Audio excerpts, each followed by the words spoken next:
First law है वो क्या है? अगर मैं आपसे कहूँ लॉग ऑफ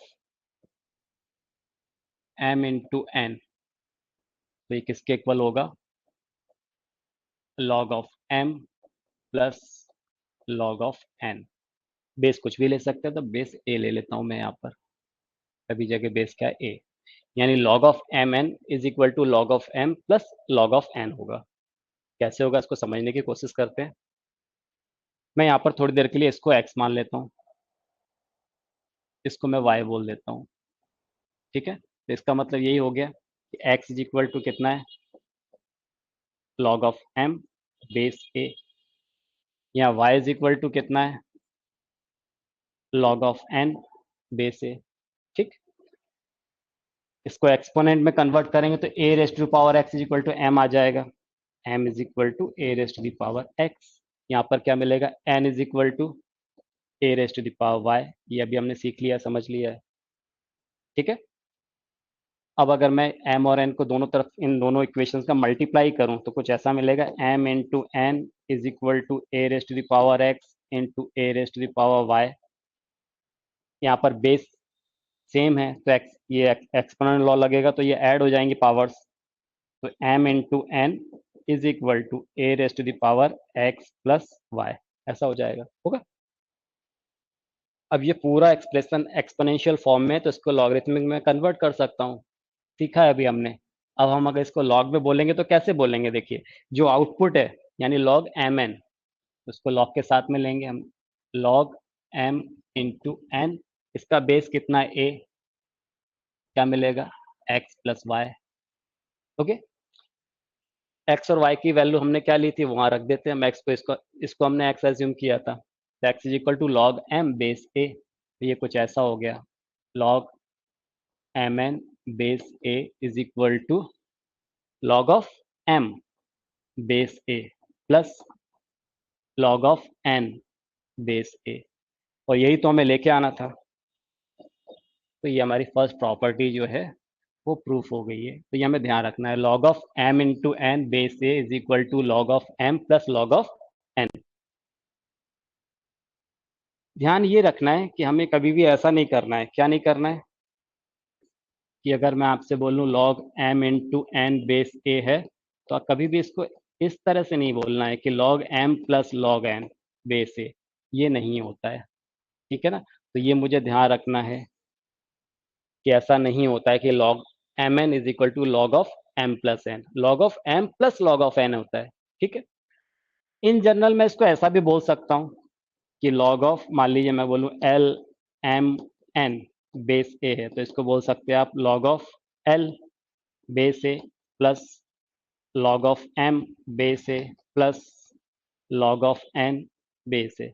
इन जनरल ये बोल सकते हैं हम। ठीक है,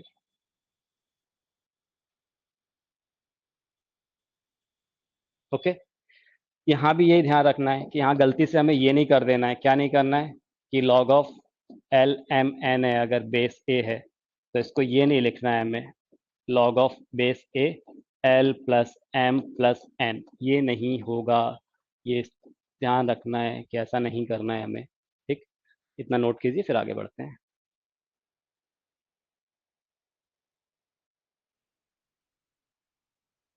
ठीक है, मुझे लग रहा है ये बात आप अच्छे समझ गए होंगे। चलिए, तो फिर हम कुछ एक आध दो कुछ क्वेश्चन करते हैं इस पर बेस। तो आप बताइए जरा मुझे, अगर मैं आपसे बोलूं कि लॉग ऑफ, समझिएगा ध्यान से, मैं बोल रहा हूँ लॉग ऑफ 6 या log of 1 plus log of 2 base A ले लेते हैं, कुछ भी ले लेते हैं, प्लस लॉग ऑफ 3, ये बेस ए है। तो can be right log of base A 1 plus 2 plus 3? मैं ऐसा लिख सकता हूँ, नहीं लिख सकता हूँ? यस और नो, बताइए। सही लिखा है क्या मैंने ये?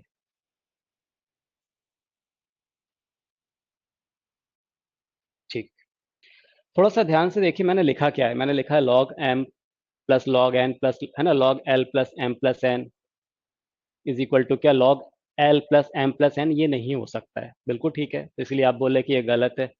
अच्छा ये हो सकता है क्या, लॉग ऑफ बेस ए 1 × 2 × 3 हो सकता है।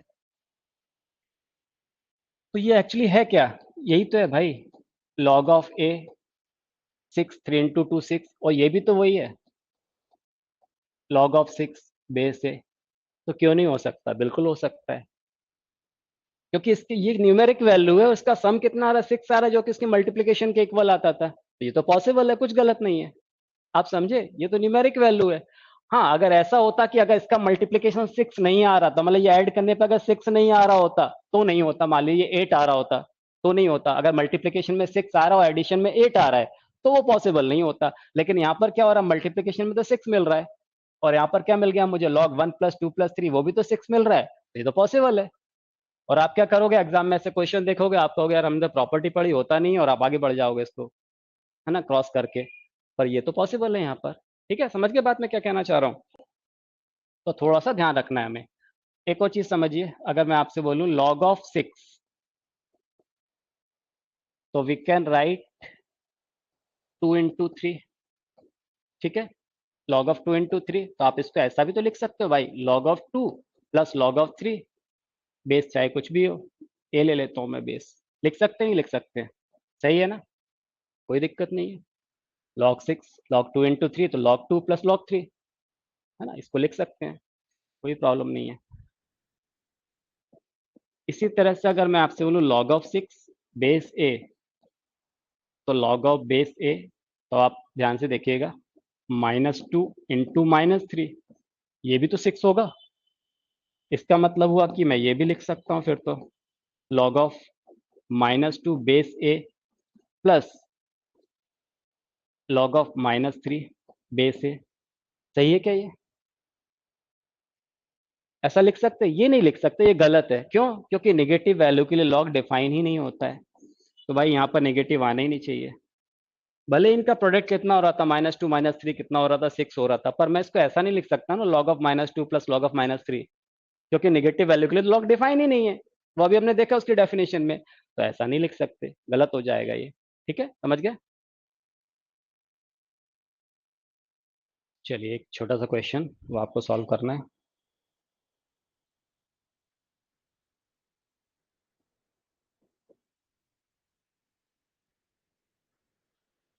log of log of log of x this equal to 0, log of log of log of y equal to 0, log of log of log of z is equal to 0। मैंने base नहीं लिखा है ना, तो यहाँ देखिए, यहाँ बेस 2 लेना है, यहाँ 3 लेता हूँ, यहाँ 4 लेता हूँ। ठीक है, यहाँ बेस 3 ले रहा हूँ, यहाँ 4 ले रहा हूँ, यहाँ 2 ले लिया मैंने, यहाँ बेस मैंने 4 लिया, यहाँ बेस 2 ले रहा हूँ, यहाँ बेस 3 ले लेता हूँ। ठीक है, ये जेड है, ध्यान रखिएगा। Okay, then find x plus y plus z, कीजिए सॉल्व।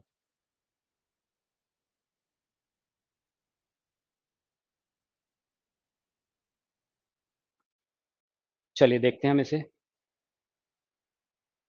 क्या करेंगे। देखिए फर्स्ट तो अगर इसको सॉल्व करने की कोशिश करते हो, आप देखिए यहाँ पर ये पूरा ये पूरा लॉग है ना, उसके लिए ये एक नंबर जैसा हो गया, तो ये बेस है, मतलब 2 की क्या पावर करूं, 2 की पावर क्या रेस करूं कि ये मुझे मिले। यहाँ पर 0 दिया है, 2 रेज़ टू पावर 0, तो ये मुझे मिलेगा। ठीक है, तो पहले हम ये फर्स्ट वाले पोर्शन को इधर सॉल्व करने की कोशिश करते हैं, समझिएगा।